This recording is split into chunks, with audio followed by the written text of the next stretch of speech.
자, 39번 학습지는 산화와 환원에 관련된 내용이고요.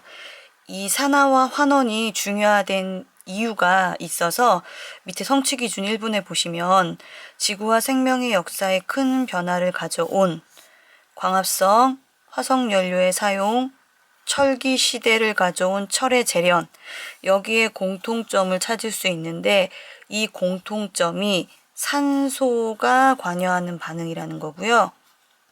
이 산소가 달라붙느냐, 산소가 떨어지느냐, 이거를 나타내는 단어가 바로 산화환원이에요. 그렇다면 이 산소가 역사적으로 지구 역사뿐만 아니라 인간이 삶을 살게 되는 이 생명의 역사에까지 이 산소의 영향 때문에 굉장히 많은 변화가 있게 됩니다. 그 변화의 대표적인 세 가지가 광합성, 화석연료의 사용, 철기 시대를 가져온 철의 재련, 요 세 가지예요.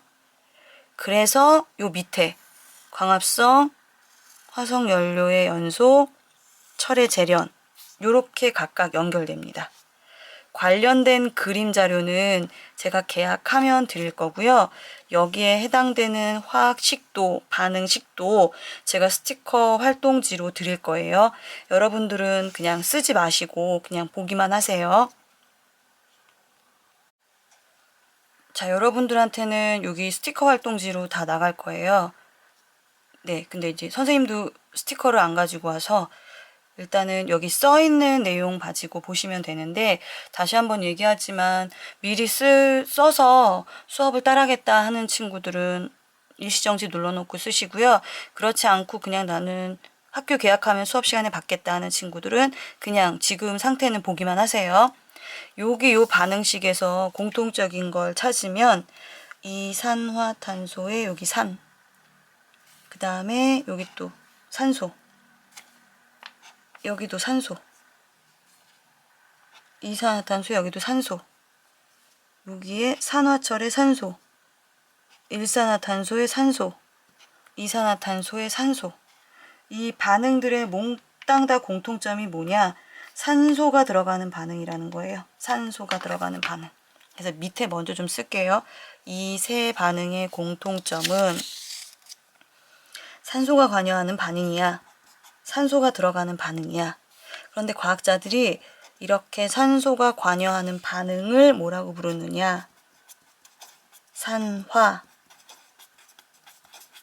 환원 반응이라고 불러요. 산소가 만나면 산화고요. 산소가 떨어져 나가면 환원이라고 불러요. 근데 얘네들은 동시에 같이 일어납니다.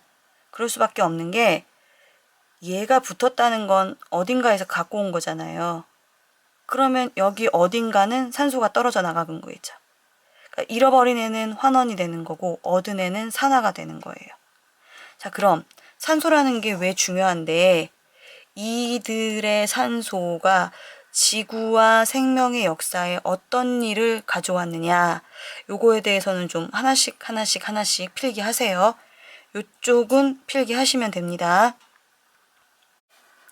우선 첫 번째 광합성부터 볼게요. 광합성 들어봤죠? 중학교 때 배웠으니까. 광합성이란 누가 하는 겁니까? 네, 식물이 하는 거죠. 식물. 녹색 식물이 햇빛 받아서 먹을 걸 만들어내네요. 이 과정이 식물이 잎의 뒷면 기공에서 기체인 이산화탄소를 흡수하고 뿌리에서부터 물을 흡수해요. 이게 잎에 어디에 모이게 되느냐? 엽록체에 모이게 됩니다. 그럼 엽록체에선 뭘 만드느냐?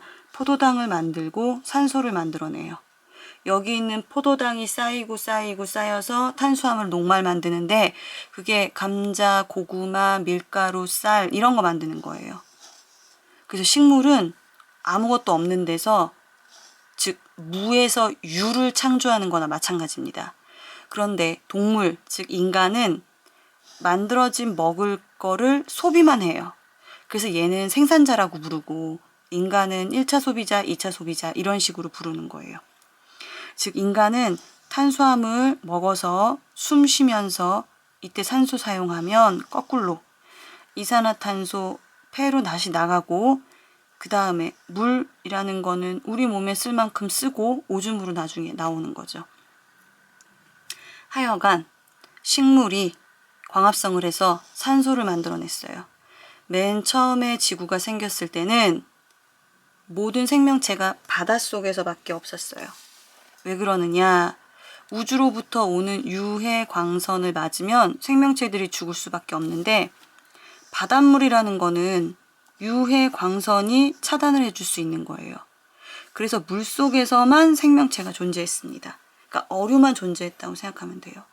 그랬다가 물속에서도 식물들이 있었을 테니까 얘네들이 만들어낸 광합성으로 산소가 점점점 많아지게 되고 이 산소가 대기권을 만들게 돼요. 우리 앞에서 요거 배웠었죠. 대륙권, 성층권, 중간권 10권. 대륙권, 성층권, 중간권 10권. 여기 성층권에 이런 식으로 표시한 친구들 엄청 많았는데 여기다 뭐라고 썼느냐?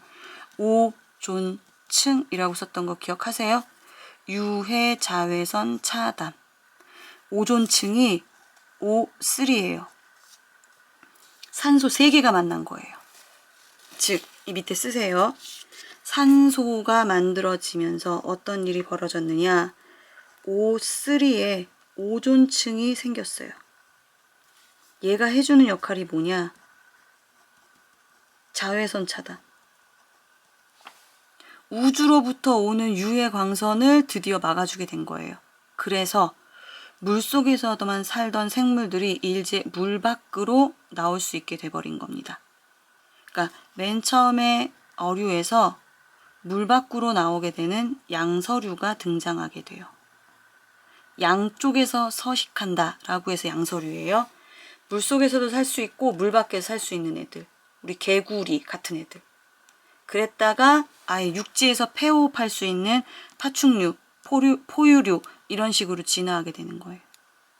그래서 여기 있는 산소가 생겨서 어떤 일이 벌어졌느냐? 써보세요. 바닷속에 있던 생물이 육상으로 진출하게 됩니다.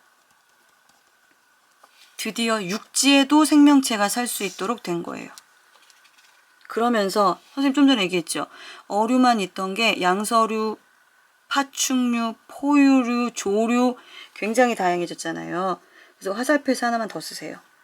다양한 생물의 진화. 우주에서 날아오는 유해 광선 때문에 물 밖으로 나와서 살 수 없던 애들이 산소가 많아지면서 오존층을 만들게 되고 유해 광선을 막아주니까 육지에서도 생명체가 살 수 있게 됐어요. 그러면서 이거를 계기로 점점점 다양한 애들이 진화하게 돼서 현재와 같은 지구의 모습을 만들었다라고 생각하시면 돼요.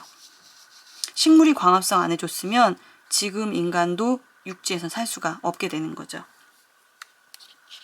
자, 두 번째는 화석연료의 연소. 연소가 뭔 줄 아세요, 일단? 이게 태운다요, 태운다.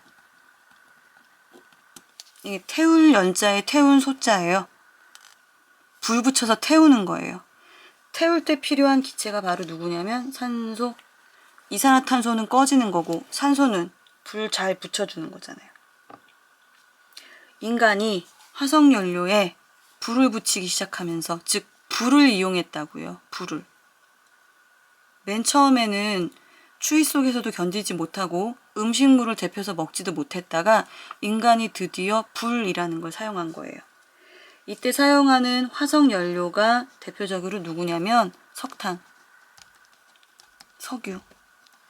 예, 석탄, 석유 사용하기 전에는 나무도 사용을 했겠죠. 그리고 우리가 나무를 태워서 숯을 만드는 거 알죠? 예, 이것 또한 다 우리가 지금 사용하고 있는 연소라고 생각하면 돼요. 즉, 얘를 사용하면서 인간은 에너지를 사용할 수 있게 됐고요. 따뜻하게 만들어서 먹을 수도 있고, 그리고 열 에너지로 난방을 할 수도 있게 되는 거고. 그러면서 석탄, 세워서 뭘 만드느냐? 증기기관차. 이게 등장을 해요. 그리고 석유로 지금은 비행기, 배, 자동차 이게 가게 되죠.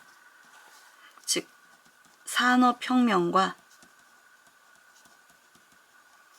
교통혁명을 일으키게 됩니다. 네, 공장 가동하는 게 바로 산업혁명이었죠. 석탄으로 연료를 생산해내서 석탄을 연료로 에너지를 만들어내고 그 에너지로 다른 기계, 엔진 이걸 돌릴 수 있도록 만들었다는 겁니다. 자, 마지막에 나오는 철의 재련은 재련이란 말 뜻을 먼저 알아야 되는데 재련이라는 거는 불순물을 제거해서 순수한 물질을 뽑아낸다고 생각하시면 돼요. 우리 금 14K, 18K 하는 금, 이 금이 땅을 파면 바로 나오는 게 아니죠. 금광이라는 곳에서 돌을 캐요. 그럼 그 돌멩이 속에 금이 조금씩 이렇게 들어있는 거예요. 그럼 나는 금만 필요하고 나머지 물질은 불순물이니까 제거해야 되잖아요. 똑같아요. 철광석 여러 가지 불순물이 섞인 데서 내가 철만 뽑아내는 거, 요걸 재련이라고 부르는 거예요. 그래서 이렇게 철광석 이렇게 캐내서 용광로, 굉장히 뜨거운 데다가 얘를 집어넣어요. 그러면서 나중에 가열을 하면은 순수하게 철만 뽑아내는 요게 바로 재련입니다. 자, 이때 이것저것 섞여 있는 불순물이 있는 철 들어있는 돌을 뭐라고 하느냐? 산화철이라고 하고요. 여기서 불순물인 산소를 뽑아내면 순수한 철이 되기 때문에 현재 우리가 사용하게 되는 겁니다.